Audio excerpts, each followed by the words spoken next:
Selamat pagi anak-anak ibu semuanya, gimana kabarnya hari ini? Mudah-mudahan masih dalam keadaan sehat ya. Nah, untuk anak-anak ibu kelas 12 akuntansi 1 dan 2, di video kali ini ibu akan menjelaskan pelajaran kita produk kreatif dan kewirausahaan, sambungan dari pembahasan video yang lalu dengan judul besar pemasaran. Seperti biasa, di akhir video nanti ada 3 pertanyaan yang anak-anak ibu semua wajib jawab. Dikirimkan ke WA pribadi ibu beserta dengan catatannya. Baiklah anak-anak ibu, sekarang kita masuk yang kedua, yaitu analisis pemasaran. Ada yang A, dianya pengertian analisis pemasaran. Analisis pemasaran adalah penganalisaan masalah-masalah dan peluang-peluang pasar secara sistematis, di mana hasil yang diperoleh dipakai sebagai bahan pertimbangan untuk membuat keputusan-keputusan, untuk mengevaluasi, memonitor, dan mengoptimalkan performa pemasaran. Nah, jadi dapat disimpulkan bahwa pengertian analisis pemasaran ini adalah menganalisa. Kita di sini menganalisa masalah-masalah dan peluang-peluang besar secara sistematis. Yang dimaksudkan apa yang terjadi dengan penjualan produk kita di bulan lalu. Nah, di bulan ini wajib kita analisis apakah ada masalah ataukah tidak ada masalah, ataukah hanya sekedar biasa saja. Jika ada masalah, ini yang wajib kita analisis. Kita evaluasi di mana dia kesalahannya. Itu dia ya. Pengertian dari analisis pemasaran. Analisis pemasaran di sini menekankan pada hal-hal berikut. Yang pertama, dia ada karakteristik konsumen. Karakteristik konsumen merupakan ciri individu yang berperan sebagai pembentukan sikap dan merupakan petunjuk penting mengenai nilai-nilai yang dianut oleh seorang konsumen. Nah, karakteristik konsumen di sini ciri individu yang berperan. Ya. Adapun karakteristik yang mempengaruhi sikap konsumen di sini ada 2. Yang pertama, dia ada kepribadian. Yang kedua, dia ada yang A, kepribadian, yang B, gaya hidup. Yang A ada kepribadian. Kepribadian merupakan pola perilaku yang konsisten dan bertahan lama dengan memahami karakteristik kepribadian tersebut. Dapat diketahui, perilaku konsumen yang bersifat permanen guna menjadikan dasar untuk memposisikan produk pasar.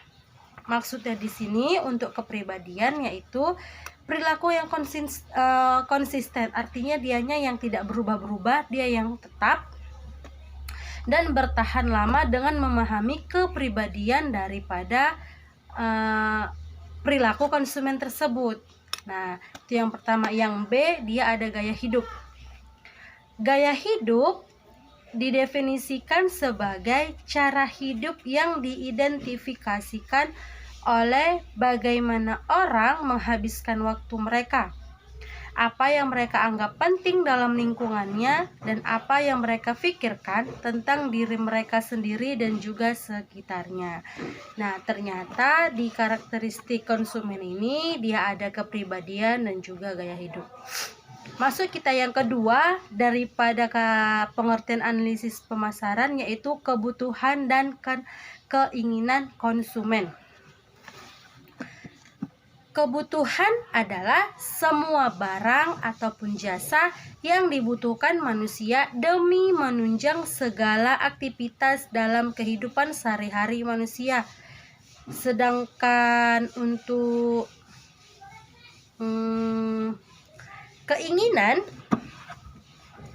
keinginan adalah segala sesuatu kebutuhan lebih terhadap barang ataupun jasa yang ingin dipenuhi setiap manusia pada sesuatu hal yang dianggap kurang perlu. Nah, jelas anak-anak ibu semua, bisa kita ketahui di sini bahwasanya kebutuhan dengan keinginan itu dia jelas berbeda ya. Kalau kebutuhan itu yang lebih utama kita gunakan, yang kita konsumsi untuk sehari-hari. Seperti kebutuhan kita sehari-hari apa? Kita perlu makan, pakaian, tempat tinggal. Nah, keinginan kita itu apa?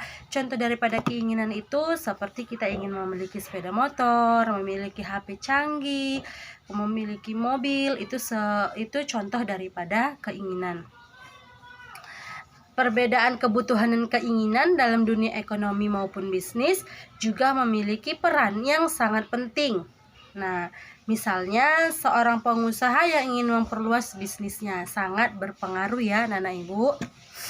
Nah, sekarang kita masuk yang ketiga, dia ada struktur pasar persaingan. Struktur pasar merupakan penggolongan pasar berdasarkan strukturnya, yaitu yang pertama ada pasar persaingan sempurna, kemudian yang kedua pasar persaingan tidak sempurna. Kemarin ini sudah Ibu jelaskan di video sebelumnya ya.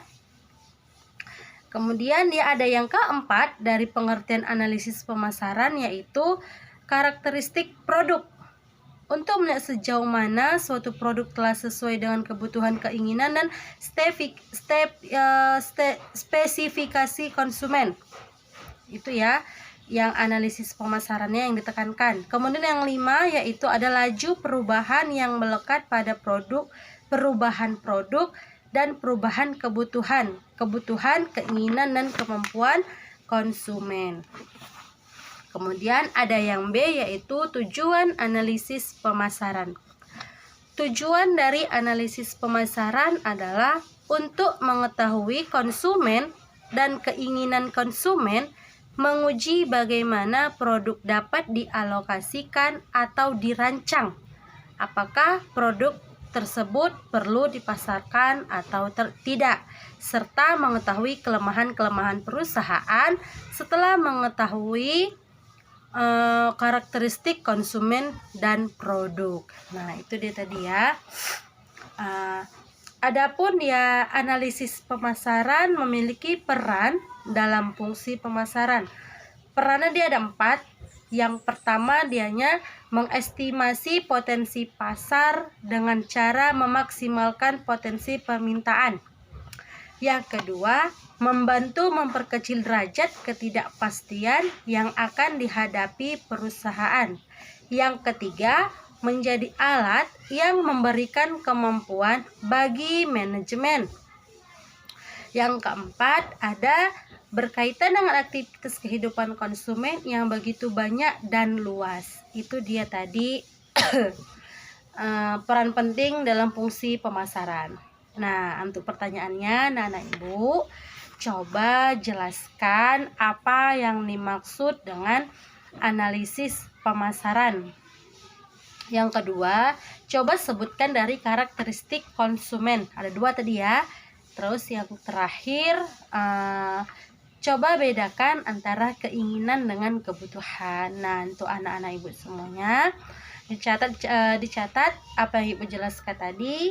Kemudian soalnya yang 3 dijawab. Sampai di sini dulu video Ibu.